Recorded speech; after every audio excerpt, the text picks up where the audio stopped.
for discussion. Item 4 is for discussion, possible action, consideration to enter into cost reimbursement agreement with BLM for the review and process of district proposal right-of-way and Nickel Creek Water. Aaron? Yeah, I can take the lead on this. This is a response back from BLM from our application that we sent in for the right-of-way in the Nickel Creek area. They've returned a proposal back for, let me get the proper name, the cost reimbursement, what do they call it? Yeah, the cost reimbursement agreement. And BLM has categories that they decide how extensive it's going to require them to look into and to process.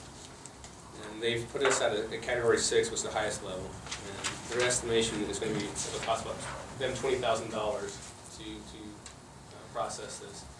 And if it's less than that, they will reimburse the district that amount. That's less. On the flip side, if it's more, then they'll request additional funds from us. Before I go any further, is there any questions on that item? Does it need to tell these people what this is about? This is something we probably won't even use for 25 years. We've got some water rights available to us. They're up here behind this highest tower. You know where that's at. We have currently the water district has a perpetual right-of-way that goes up from our well 29 site. It goes due south. And from that, it comes very near the Nickel Creek wash area. And we have a water right that is in the mouth of that canyon. And it's for 2,100 acre-feet of water. And at this point, we don't have a right-of-way to that water right. It's a surface water or a spring water right. And this particular application is to connect our current right-of-way that exists over to that water right. And that will allow us to access that in the future if demand requires it, and we can provide water from that area. This is their response to our application. It is their response to our application, so it's part of the review process, and for them to continue on with the review process, they require us to cost reimbursement for their time and processing. Ms. Elliston, do you have a comment to make there? I have a question, if I may. Sure. How close is the Nickel Creek water source to the proposed line of the wilderness area? So it's, I'd have to go find that out, but it's not. Nancy may know. Does Nancy know? Nancy knows. It's a few miles. And if From you it? read the legislation, you will see that anything that when they designate the wilderness in the legislation, that gives it has specific language on what the land outside of the wilderness, how it would be affected. So basically, you can do anything outside the wilderness and the wilderness doesn't have any effect on what's happening outside the wilderness. It has the same thing with access along the roads, and it has certain amounts of feet that goes along each road that's outside the boundaries. So Only one piece of proposed legislation says anything about water. Senator Reed's bill does not mention a single thing about the water. But if you read how the legislation is designating the wilderness, you will read that the wilderness does not affect anything outside of the wilderness. I understand that. That's why I'm asking the question, how close is that wilderness boundary to the water source? I think what really matters is the fact that the water source is not within the water source is not within the wilderness boundary, and that makes any other points pointless. Not necessarily. But, I mean, the answer to the question is 2 miles, correct? Is that what you're saying? It's 2 miles? a couple miles, but it's well outside of the boundary. What I'm saying is, if you read how the legislation designates wilderness, you will find that it does not affect outside the boundary of the wilderness how that is managed. Mr. Hafen, have you got a Just comment? remember that's proposed, so a lot of proposals change, and maps change, and ideas change, and so who knows what's gonna end up happening. I think we need to keep that in perspective as well. Also in the legislation, there's, it says current facilities. It doesn't say anything to undeveloped rights in Horsford's bill also. That's true. That's one of the glaring differences there. So, and it's, Mr. Hafen said it's proposed boundaries, so they aren't defined yet. So that's one of the top question going back to this right away. Was the answer from the BLM, is that a typical answer or was that a surprise answer?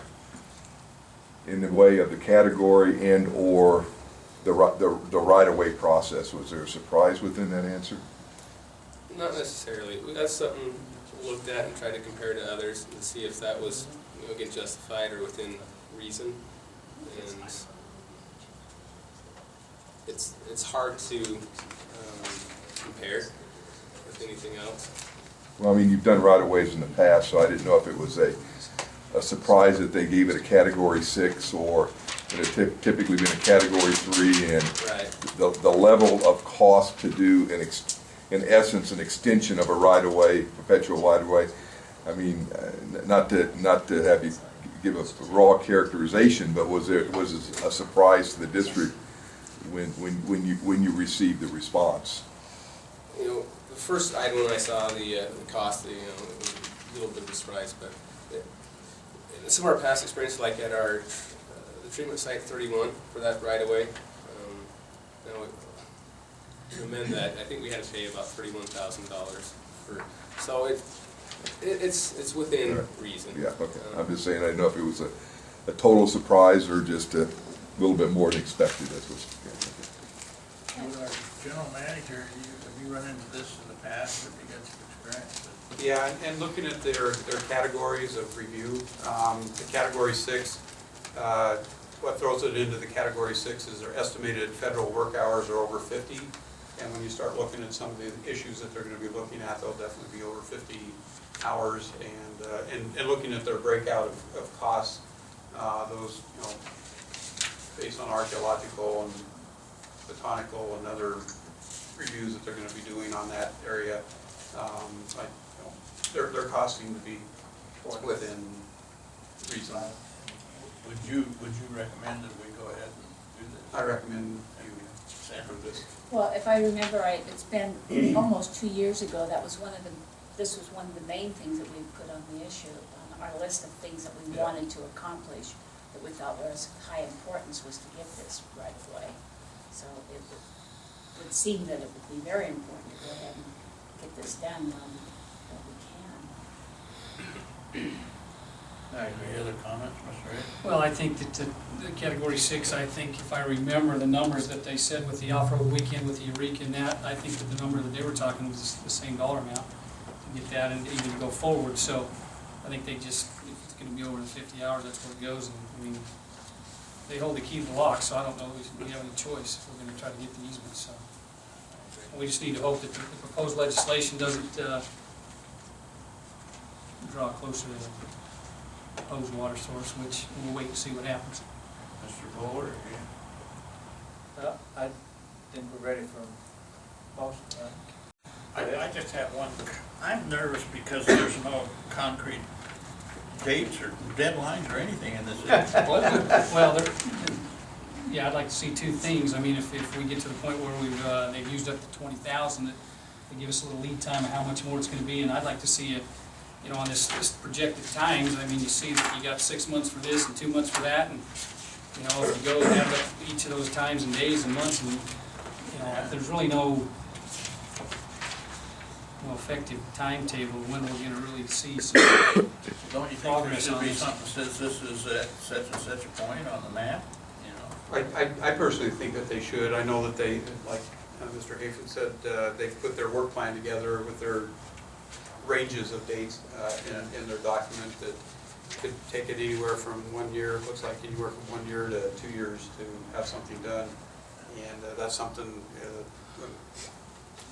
as we go back with them, we'll see if we can nail down some more specific dates with them. Okay. Where do you want to leave it at? I move that we approve this, that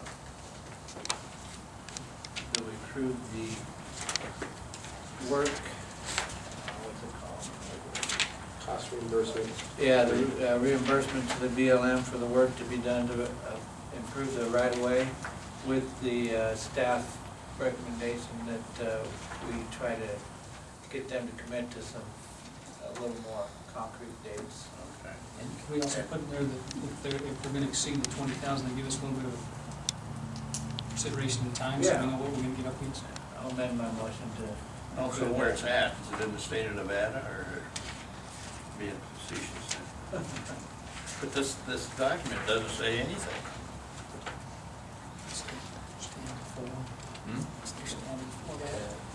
Once you go back and look at the actual right-of-way application number, it ties it to Does it? location and All right. everything.